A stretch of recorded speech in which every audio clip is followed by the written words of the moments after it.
You have absolutely no right to record this, and furthermore, your fence is still 3 inches too high according to the covenant.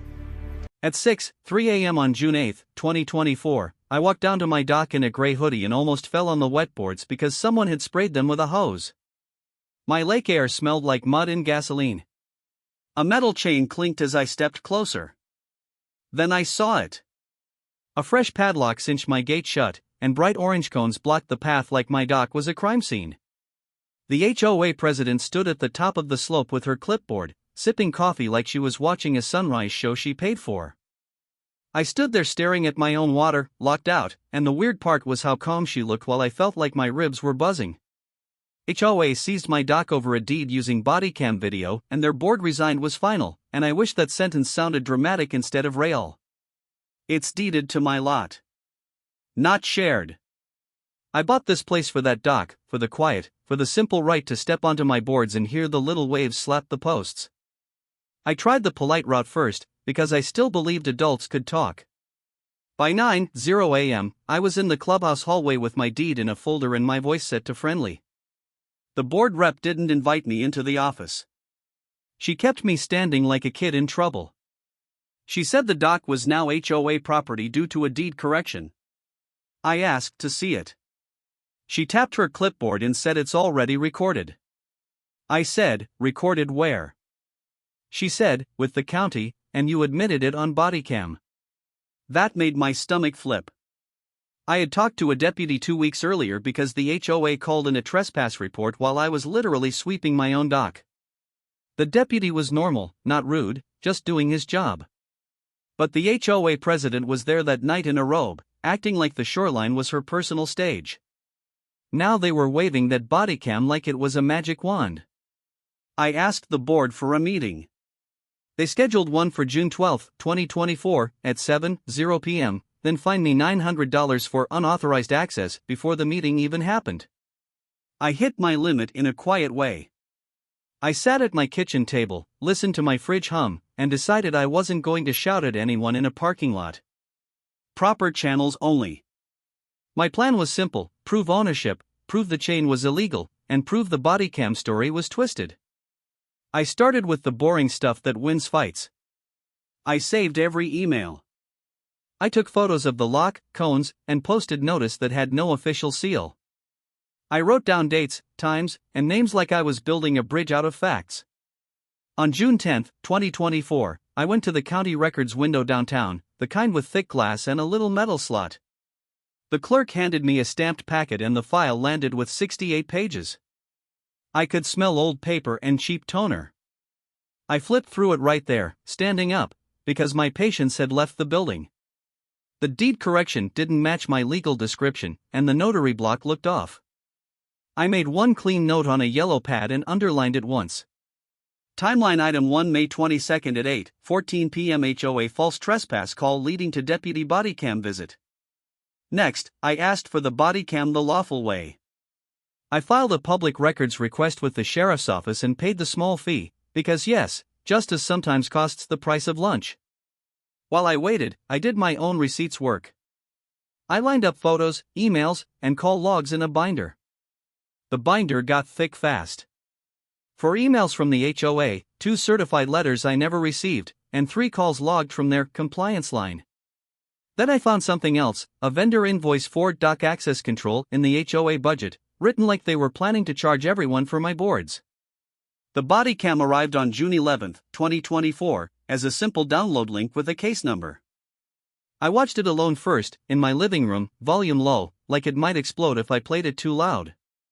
The deputy's camera showed my face tired, confused, and honestly kind of sweaty because it was warm that night. The HOA president kept stepping into the frame and pointing at my dock like it was a toy in a store window. And there it was, clear as day. The deputy said, "So you own this dock?" I said, "Yes, it's on my deed." The deputy nodded and told the HOA president, "This appears to be private property. Please handle disputes through civil channels." At the June 12 meeting, the chair tried to run the room like a game show. She opened with a big speech about safety and liability. Then she lifted her clipboard and said, "We have a deed and Bodycam proof you admitted you don't own it." I didn't raise my voice. I just asked, do you want to play the full body cam, or just the part you clipped? Her eyes flashed. She said, we have what we need. I said, I brought what you don't want. I set my laptop on the table facing the board, angled so the crowd could see, and I hit play. People leaned forward like gravity changed. You could hear chairs squeak. The video rolled, and the room heard the deputy say private property. The board rep blinked hard like her brain was buffering. The HOA president's face stiffened, and she tried to interrupt with, that's not the whole context.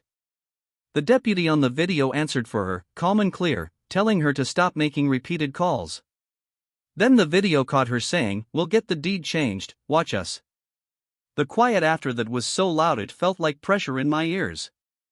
That's when the neighborhood reaction hit like a wave. Not yelling. Not chaos.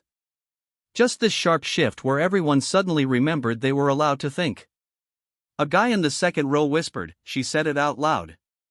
Someone else muttered, that's on camera. A woman behind me said, my husband paid a dock access fee last month. Another neighbor said, wait, they charged us for something they don't own. Phones came up, not sneaky anymore. A teen near the back started recording openly.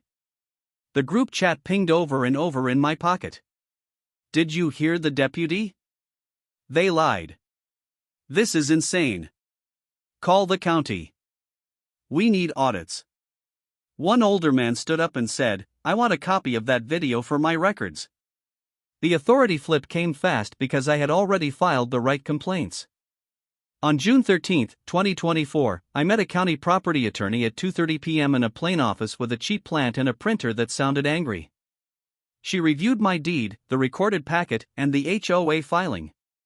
She pointed to the mismatch in legal descriptions and said this correction is not valid for your lot. Then she listened to the Bodycam clip and took notes. She explained it in normal words, if an HOA knowingly misrepresents ownership to collect money or restrict access, that can trigger civil penalties and possible fraud review. Patterns of false reports can be prosecuted. She also said the lock and chain could count as an unlawful obstruction if it blocks deeded access. Right after that, you could feel the spell breaking across the community, like someone opened a window in a stateroom. People who used to shrug started sitting straighter at meetings. The board members stopped smirking. The HOA president kept trying to talk, but her words landed like paper airplanes. Neighbors didn't avoid eye contact anymore. They watched her the way you watch a balloon lose air. Phones stayed out, not for drama, but for documentation. Even the quiet couple who always slipped out early stayed seated, arms folded, eyes locked on the board. The bully was losing oxygen, and you could tell it scared her more than any yelling ever could. By June 20, 2024, the dock chain was gone, and the padlock mysteriously disappeared overnight. The HOA sent a bland email saying access was restored pending review, with zero apology, of course. But the real change showed up in how people acted. Neighbors started asking for receipts out loud. They requested the last 12 months of financials. They asked why the board approved a vendor contract for dock access control. The board tried to stall, but nobody laughed at their jokes anymore. People brought notebooks. They brought their own copies of bylaws. It felt like the neighborhood had woken up from a long nap, and the waking part was not gentle. On July 2, 2024, 3 board members resigned in 1 week. Not dramatic exits. Just short notices and empty seats. The chair tried to hang on, but she couldn't breathe in a room where everyone had proof. An interim committee took over, and the first thing they did was vote to refund the dock-related fees, including the ones for lake access, totaling over $6,000 across the neighborhood. A new letter went out confirming my dock was deeded to my property and the HOA had no claim. I walked down at 7:12 p.m. that evening, touched the dock rail like it was a friend, and listened to the water slap the posts like it was keeping score. If you enjoyed this, hit like, subscribe, and share. Was the HOA wrong? Drop a comment.